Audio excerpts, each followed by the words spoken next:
Coming up, a review of the book All Quiet on the Western Front, written by Erich Remarque.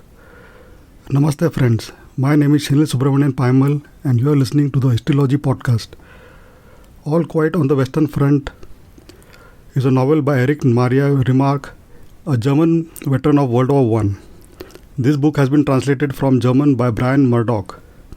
Author's note: this book is intended neither as an acquisition nor as a confession, but simply as an attempt to give an account of a generation that was destroyed by the war, even those of it who survived the shelling. I rarely, if at all, read historical fiction, but this book is an exception. In fact, I came to know that it's a fiction novel only after I had almost finished reading the book. I know that was a bit dumb on my part, but it also indicates how well this book was written.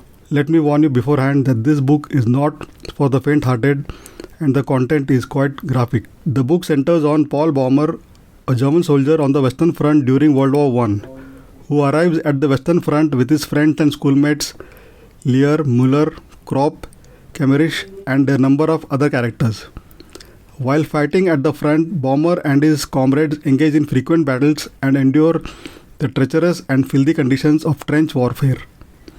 This is where they see men go on living with the top of their skulls missing, see soldiers go on running when both their feet have been shot away, stumbling on their splintering stumps to the next shell hole. One lance corporal crawls for half-mile on his hands, dragging his legs behind him, with both knees shattered. A man making it to the dressing station with his guts spilling over his hands as he holds them in. They see soldiers with their mouths missing, with their lower jaws missing, with their faces missing. There is an episode where Paul has to go and visit his dead friend Kemmerich's mother, who is a trembling, sobbing woman shaking him and screaming, "Why are you still alive when he is dead?" He then tells her that her son was shot through the heart and killed instantaneously, and feeling very sorry for her. Paul is glad to return and unite with his comrades after his return from civilian life in the town, which has not changed since he went off to war. But he has. He finds that he does not belong here anymore. It's a foreign world. Soon after, he volunteers to go on a patrol and kills a man in hand-to-hand combat for the first time. He watches the man die slowly in agony for hours. He is remorseful and devastated, asking for forgiveness from the man's corpse. He later confesses to Kat and Albert, who try to comfort him and reassure him that it is only part of the war. Reasons for defeat given by Paul. I quote, "There are so many airmen here and they are so skillful that they can hunt down individuals like rabbits. For every German aircraft, there are 5 British or American ones.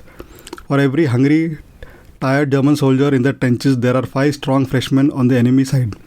For every German army issue loaf, there are 50 cans of beef over there. We haven't been defeated because as soldiers we are better and more experienced. We have simply been crushed and pushed back by forces many times superior to ours." In October 1918, Paul is finally killed on a remarkably peaceful day. The situation report from the frontline states a simple phrase: "All quiet on the Western Front."